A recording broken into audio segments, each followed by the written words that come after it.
السلام عليكم ورحمة الله وبركاته. معادنا النهارده مع البوكلت رقم 7. زي ما احنا عارفين كل يوم بنحل بوكلت امتحان شامل، امتحان ثانوية عامة شامل. كتاب البوكلت معايا على رقم 0149 47 216 لأي حد محتاجه في مصر مجاني. نوتر تور دو فرانس، رحلتنا فرنسا. Salut, nous sommes 4 élèves suisses et nous avons gagné un voyage d'un mois en France. احنا 4 تلاميذ من سويسرا وكسبنا رحلة لمدة شهر لفرنسا. مدام موريل notre professeur d'histoire، مدرسة التاريخ بتاعتنا a voyagé avec nous، سافرت معانا. Nous avons pris l'avion de Genève le 24 juillet. رحنا جنيف يوم 24 يوليو في سويسرا يعني. لو فواياج a duré une heure، يعني رحلة استغرقت ساعة. Nous avons visité Paris pendant 2 jours. قعدنا في باريس لمدة يومين. Notre Dame l'Arc de Triomphe، طبعا دي الأماكن اللي زاروها بقى، ولا تور ايفل، لو ميزي دي لوفر. Après la visite du château de Versailles، nous avons pris le train pour Saint-Malo. بعد كده خدنا القطار لسان مالو. Nous avons passé 4 jours en Britannique. Nous avons mangé beaucoup de poissons et de fruits de la mer pour la première fois de notre vie. Après la Britannique, toujours en train, nous avons visité la ville de Strasbourg. بعد كده رحنا مدينة ستراسبورغ. Après, nous avons continué notre voyage en bus vers Lyon. بعد كده خدنا الأتوبيس ورحنا ليون. جرينوبل et les Alpes، يعني بعد كده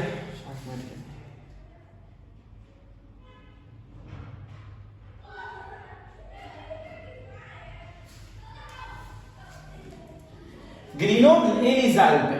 De Grenoble, nous avons pris un train pour Nice. Ces élèves ont passé، هم قعدوا شهر طبعا، شهر يبقى 30 jours، 30 يوم. نعلم عليها عشان الطلبة اللي بتحب ان احنا نعلم على الإجابة.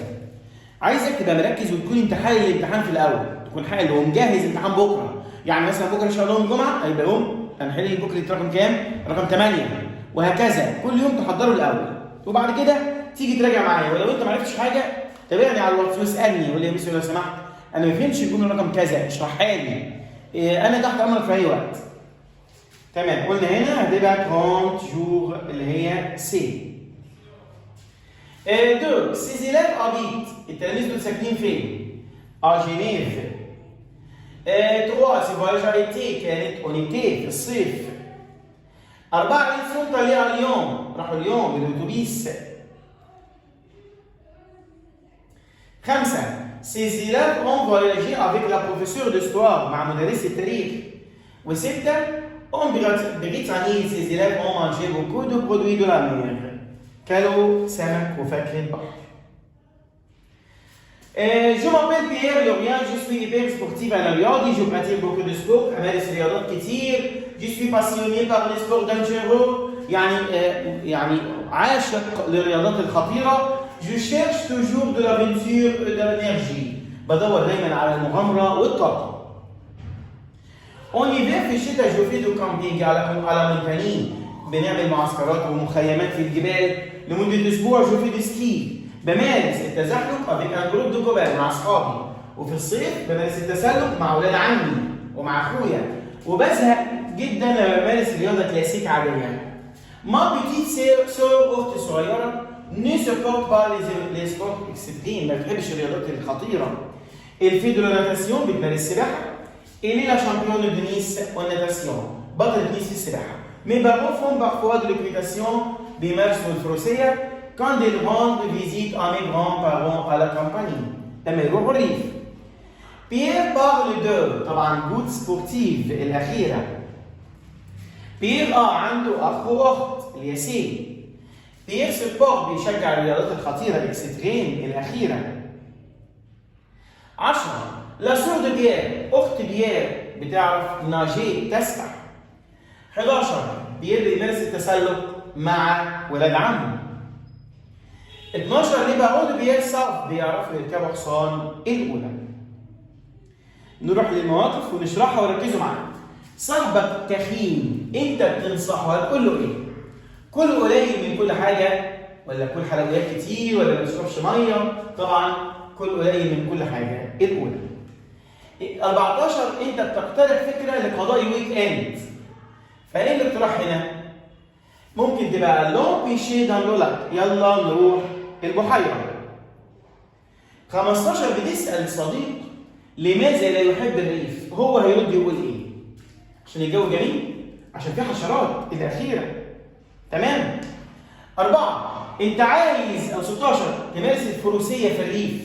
هتقول إيه؟ الفروسية يبقى هتقول أنا سوف أسلف الحصان لابن عمي، ولا في حاجة لركب، ولا يلزمني زي رياضي وباسكت. طبعا هتبقى جوفي بريتي، سوف هنا بريتي بسلف الحصان بتاع ابن عمي. هتسلفه بقى، انا هستلف الحصان، يعني ايه؟ المفروض هاخد الحصان بتاع ابن عمي.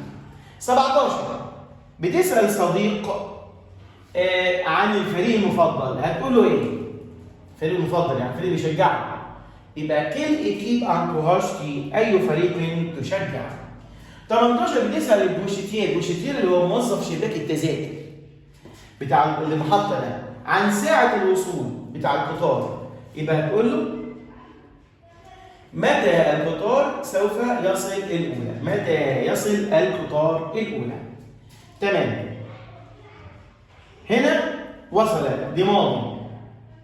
إنما دي متى يصل القطار بتعنيف، متى سوف يصل. أنت بتسأل عن ساعة وصول، يعني هيوصل إمتى؟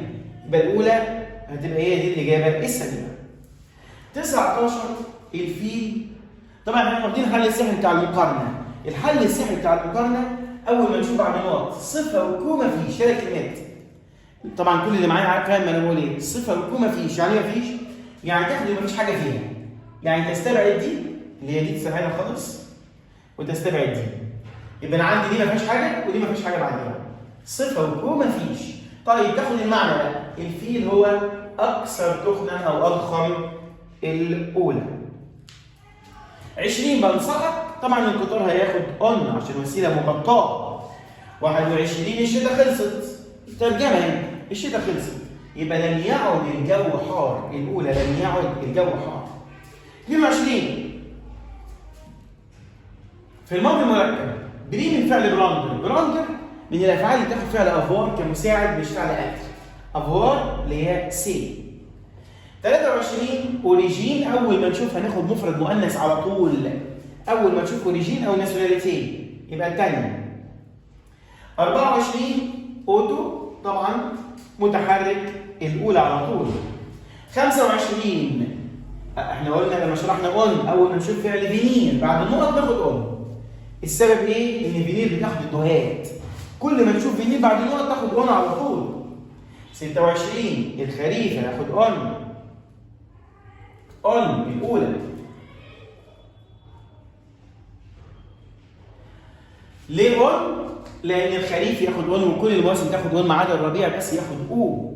27 التلاميذ او يا تلاميذي امر معفو، يبقى ناخد اللي اخرها او زد الاولى. 28 غدا، يبقى عايزين سوف والمصدر مستقبل. سوف والمصدر اهي فاس وكتير. 29 بتحب التسلق؟ بحب الرياضات العاديه، يبقى هنا نو لان التسلق ده خطير. بتحب التسلق؟ لا يا عم انا بحب الرياضات الايه؟ العاديه. هنا بقى السؤال اي رياضه تمارس؟ جيب الارتيكل فوتبول ايه او استاذ. نتقابل بكره ان شاء الله في حل البوكلت الثامن. حضروه الاول. يلا سلام عليكم.